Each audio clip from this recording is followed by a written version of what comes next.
In this video, I will describe what constitutes an A-train setup and then talk about why most carriers have moved away from this type of setup. So basically an A-train converter setup looks like this. This is a top view with a fifth wheel that hooks to the second trailer, and here's the spindle hitch that hooks onto the lead trailer. It's basically just an eye that drops over a pin attached to the lead trailer. This is a side view. They have a support leg to hold them up when they're not in use, and it just looks like this from the side angle.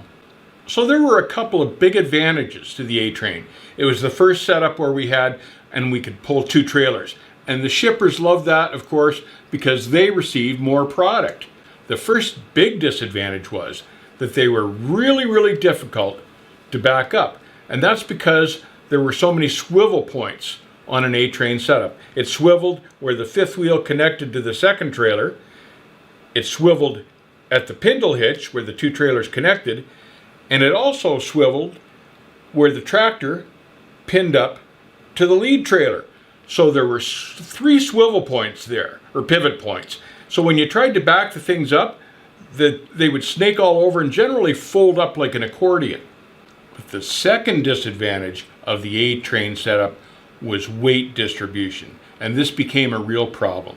Now in the A-trains I pulled tanker A-trains, so it was pretty simple to distribute the weight that was displaced across the back trailer.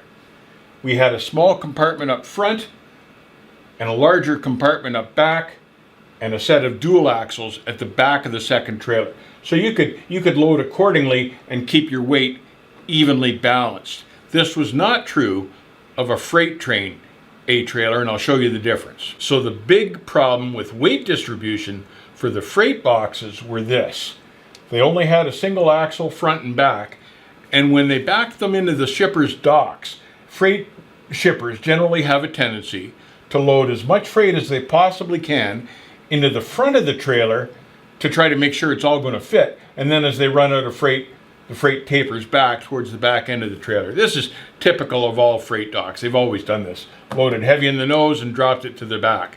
The problem with an A-train setup being loaded heavy to the nose was it put too much weight on the converter axle, and often those converter axles didn't even have a set of brakes on them, and made the back end light, and that's where the brakes were. So as a consequence, what would happen was the trailer would try to walk nose heavy on the converter and wiggle back and forth on the back end, and that's how they earned the name wiggle wagons. Now this configuration was tricky on a dry day, but can you imagine in a Canadian winter with the back trailer wiggling all over the place and having virtually no braking power? The consequences of that, they proved to be terrible in bad weather, and after some spectacular wrecks, the A-train configuration for freight boxes was made illegal and banned in Canada. However, it was a different story in the US.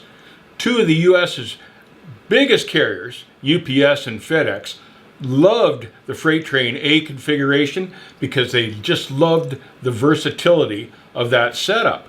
So they wanted to keep them.